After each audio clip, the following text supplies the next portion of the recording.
you go way back. You were in line, right, for Use Your Illusion. You were waiting there on at midnight at Tower Records. Yes, September 26th, I think, 1991. Um, and that was the first time that a record going on sale at midnight was this big thing that people actually waited in line for. I was in Charlottesville, Virginia. I was waiting at uh, Plan 9 Records in Charlottesville. Oh, And okay. there was a line that was stretching all around the block. It was really fun. It was a really exciting sort of activity just because if you loved the music and you loved the band and you're excited for this record, it was a thing where you could just participate in the whole event just by being with all these other people who loved Guns N' Roses. And so we were all getting the album at the same time and felt super excited about that. So how does that compare? And it's just the way I'm glad this opportunity presented itself, not just to get to talk to you, but honestly to talk about Taylor Swift, because I'm not who you may expect. You're gonna have different interviews today focusing on that. But when the Tortured Poets Department, right? When that came out, and that's a double album, how does that compare to the excitement? You've lived through both of these monumental double records. I can't remember the last double album prior to Taylor's that mattered like GNR's. So can you compare that experience at all? Because you're waiting online. You're not not in line, if that makes Yeah. sense, or Yes. vice versa. One thing, one thing Gen Xers do not miss about the old days is how we used to have to wait in line for concert tickets, and waiting in line for albums was really a new thing. It wasn't until uh, the 90s that when SoundScan came in that people got so into release dates.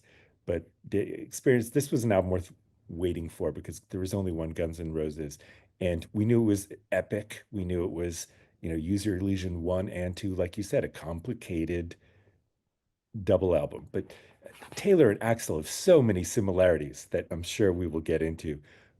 But one of the key ones is that, and just to set up these gigantic epic albums that they made, is that they were complicated artists who people expected to be simple just because of who they were, where they came from, what they looked like, how they dressed. People very much wanted to dismiss Axl when he came on as just a, just a very like standard Sunset Strip sort of hair metal guy.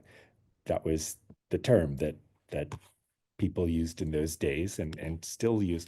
But people really wanted to dismiss Guns N' Roses on that level, just like they wanted to dismiss Taylor when she showed up. Hmm. So for them to make these complex double albums is a case of them exceeding expectations as they'd done throughout their career.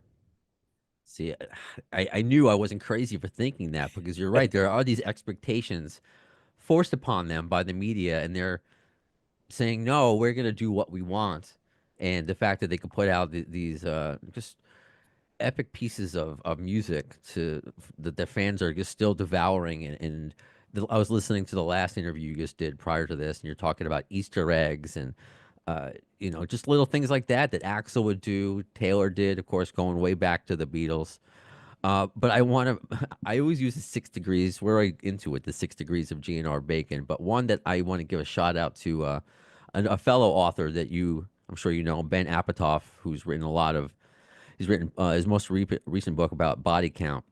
And Yep. he's currently reading your book, and he sent me this section of it that there's a Velvet Revolver reference in Taylor's book. So, and that has to do with Taylor Swift's dad. So, I guess how did that? And that's how she was found by Big Machine Record, which is named after Velvet. How does that story go? Yeah, that was just where her record label got her name, Big Machine Records, who are a startup. Um, Okay. it was a publicist from Nashville who was starting his label, Scott Borchetta, and signed her early on. Her dad bought a 3% stake in the label. That's the connection with her dad. But the label took its name from that Velvet Revolver song. And it was really funny because it was really a brash sort of thing to call your record label Big Machine when they haven't put out an album yet. But I just love that there's that, that Guns N' Roses connection right there. Oh yeah, that's what I thrive off. But I want to focus what you're here on, and for me to be educated. and that is about Taylor Swift because you can't deny it. I mean, in my world, GNR came back and their reunion was like the fourth most successful tour ever. But And a Taylor Swift to phenomenal beat that, show. and yeah, oh for sure, I've seen a few of them, as you have. But Yeah. Taylor Swift, almost seemingly without trying, could easily beat that. To the point where which I think is one of the kindest things any artist has ever done, where she gave what was $100,000 to each one of her drivers. I mean, that just shows a lot. Yeah. So, can you talk about how she came from this very, a country singer? I remember when I was working at a cluster where she was only on country radio to being this massive global star that no matter what genre of music you like, you know who she is, and you have to respect her. And anyone else is just a hater that's gonna hate, hate, hate. I'm sorry, I had to do that once. But like, for someone who's seen so many musicians grow over your career, how does Taylor's compare to that? Is anyone even comparable to that? I know we mentioned Axel, but is anyone compared to where they started to, and she's not even close to being finished? No, it's so weird. She's about to turn 35. She is a child. She is a child. I think with Taylor, it was something where she showed up. She was so ambitious from the get-go. She was so obsessed with songwriting and obsessed with finding new ways to make songwriting right for the type of self-expression that she wanted to do, and that she was speaking for a type of fan who didn't get a lot of respect from the industry.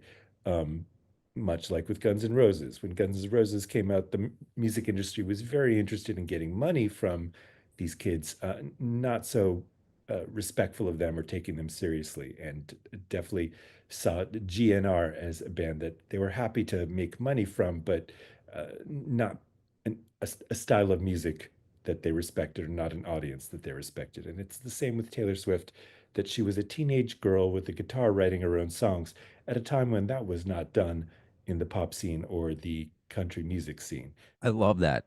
Obviously, we focus on so much how Slash impacted the guitar, and being just what his shape, his shadow, he's so identifiable. And you really could say Taylor Swift. I don't want to say Taylor Swift is the Slash of this generation, but as far as Izzy, influence, maybe. yeah, the Izzy, Izzy. maybe. Yeah. Actually, right, Izzy. That's right. She's Right?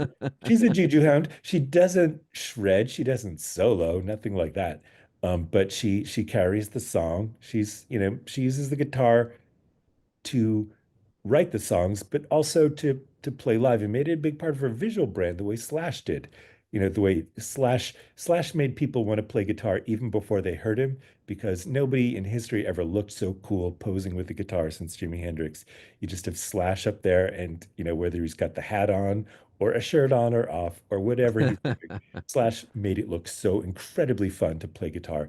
And Taylor was the same thing. She had her signature rhinestone studded model that she would pose. She would wear a top hat sometimes, but there would be like Slash, she understood the visual iconography of the guitar, made that a huge part, the center of her visual brand.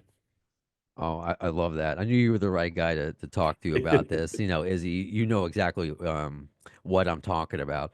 I have you for a few more minutes before we move on to the next station. I don't want to be live because I still have a job to do. Okay. Um, I'll give you a heads up. We'll be speaking with Paul from Detroit. I want to show my listeners how I can multitask as well. But I'll ask you a couple quick things here. What's something you learned about Taylor that we may not expect from that book? Because it's a different world now where they put so much out on social media. You feel you know everything, but you go in and do your research. What's something that you learned that you were surprised by? She listens to everything. She listens to everything. She takes ideas from everything. She takes inspiration from everything. She is absolutely obsessed with pop music, and she will listen to everything. I found this great interview from 2008, actually, where the interviewer says, so what part of music are you still catching up on that you have to learn about? And she says, hair metal. And she says, that's what all the guys in my band listen to. So she's like, I'm trying to appreciate Kiss right now. But it's funny that you could see that. You could see that influence everywhere. My personal Taylor GNR theory is that her favorite is Use Your Illusion definitely seems to be like hers, along with GNR Lies, also the thing of just doing this random, nobody expects it, stylistic detour kind of thing right after your blockbuster hit album is a very Taylor move. But I think of a song that's nowhere near as famous as it should be on Use Your Illusion, Breakdown, which is Yeah, one of my very favorite songs. That is such a Taylor song in so many ways. The way it tells such a long story, the way it has banjo, the way it has different quotes from different sources, the whole like, Vanishing Point, Last American Hero thing, which is a very yeah. Taylor thing to do. I think Breakdown is the most underrated Guns N' Roses song, which he didn't ask for, but I'm obsessed with that song. And to me, that is the most Swiftian Guns N' Roses song.